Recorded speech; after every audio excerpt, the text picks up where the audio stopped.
Hello, awesome person. Welcome back to my channel. If you're new here, that's awesome. Then just welcome to my channel. My name is Joy. I do subscription box unboxings, makeup try-ons, and occasionally I throw something else in to keep you on your toes. And today I am going to be answering some questions.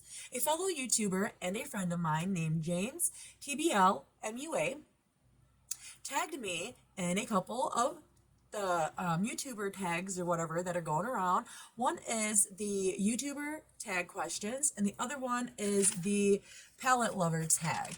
Now, I just recently met James, probably within the last month, and I believe he is from Australia. If I'm wrong, correct me, James. Anyways, he is super cool. He does great makeup looks. He does a lot of lives. So I will link all of his information up here in case anybody would like to go and get to know James. So I am going to start off with the YouTuber questionnaire tag. And it has 10 questions. And the first question is, how long have you been on YouTube? And I posted my first video in April of 2020. I think I've been, I've had my YouTube channel, well, the one under this email since 2015 or 16. But I just recently started uploading videos. The second one said, what made you become a YouTuber? Actually, what made me become a YouTuber is I had taken time off of work because I had a hernia surgery. And the job that I was working at, right before I went to have surgery, they end up closing their doors. So I had decided to take the next 4 weeks off until my surgery. And then when I had my surgery, it was my second hernia surgery, and the doctors told me that I needed to go 3 months with lifting nothing at all, and the next 3 months lifting nothing over 10 pounds to try to stop me from having to have a third hernia surgery. So after 6 months, I had been a stay-at-home mom and hadn't worked for like 7 months at that time. And my husband and I decided that I would just stay home and take care of the kids while he provided for the family, which is perfectly fine, although I'm bored as hell. So that is why I decided to start the YouTube channel. It took me like a year to actually get the courage to do it because I'd wanted to do it off and on. But finally, I just said to hell with it and did it because I knew if I didn't, I was never going to. The third question is, what is your favorite video you have made? Every one of my videos are my favorite videos because if I didn't like it, I wouldn't post it. Number 4 is, what is your least favorite video you've made? I haven't made one yet. I like all my videos. Number 5, what does your family think about you being a YouTuber? Well, honestly, my immediate family, they think it's awesome. Everybody wants to see me become YouTube famous and get paid, and which would be great. I don't think anybody would mind having enough followers and enough watch hours for YouTube to pay them, but I mainly started this channel for something to do and for a way to break free from my family and have a little joy time. 6 is, what is your favorite thing to do on your channel? And my favorite thing to do is makeup. I love unboxings, but I love trying on makeup more than I do unboxings. Number 7, if you could change anything about your channel, what would it be? I would like better equipment, better lighting, an actual camera that works good because the one I bought is crapola and I have to use my phone still, and that's about it. Better lighting and a better camera. Number 8, if you could do a video with anyone, who would it be? And if I could pick anybody, I would say, gosh, there's so many people that I would love to do a YouTube video with. So, but I think my all-time favorite person that I would absolutely love to do a video with would be Nikki Tutorials because she loves color as much as I do. 9, how long do you see yourself on YouTube? Till the day I die, I hope. But honestly, I can't answer that question because I never plan ahead. I just go with the flow. And right now, the flow is allowing me to make YouTube videos and have fun. Number 10, what is the best thing that's happened to you since being on YouTube? I think the best thing that's happened to me is I have come out of my shell. I have gotten more friendlier. I have been talking to more people. Normally, I'm really antisocial and I would rather just be alone and not communicate or not talk to anybody.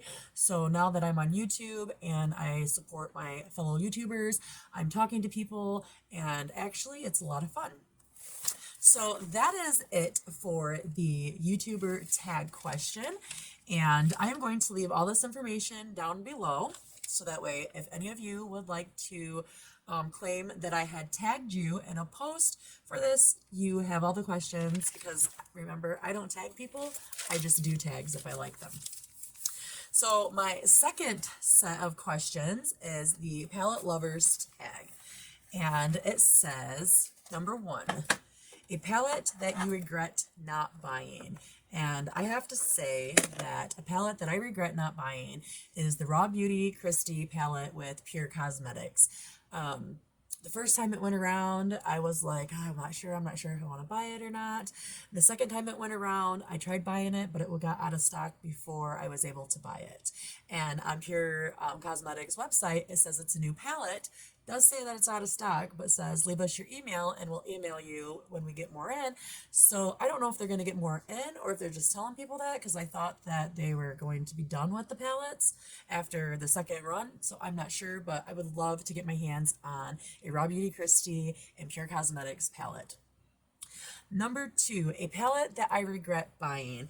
And a palette that I regret buying is, I'm actually just going to show you guys the palette that I regret buying. The palette that I regret buying is this BH Cosmetics Glam Reflection palette. And when I got it, I loved it because I do like neutrals, and this has blues and greens and purples, so I thought that would be great. Problem is with this palette is there's no color payoff, and I have tried with primer and without primer. With primer, it just stays on your eyes longer, but I couldn't get it to build. I could not get it to blend very well, and I think I paid like $12 or $15 for this, and I feel like it was the biggest waste of money I had ever spent. The third question is a palette that I haven't used as much as I thought I would, and that is my SpongeBob Hip Dot palette. My daughter bought this for me for Mother's Day, and I do love it so much, but I tend to reach for other colors, and I almost think it's because I love SpongeBob so much, I don't want to run out of these colors, so I only use this palette for special occasions. Number 4, a palette I have used more than I thought I would, and a palette that I use way more than I ever thought that I was going to use is my Teddy Boy palette by Butter London, and these are beautiful colors. When I originally got it, I got it out of my Boxy Base Charm subscriptions, and I was super disappointed because they were giving out 2 palettes that month, and I was really hoping to get the other palette, but once I started playing with this bad boy, I found out I really like it. Number 5, my favorite half and half colorful palette, and that is my Eyes, Lips, and Face e.l.f. Cosmetics, and it has 150 shades, and it's got, as you can see, plenty of neutrals, plenty of colors, it's got blacks, it's got whites, it's got them all.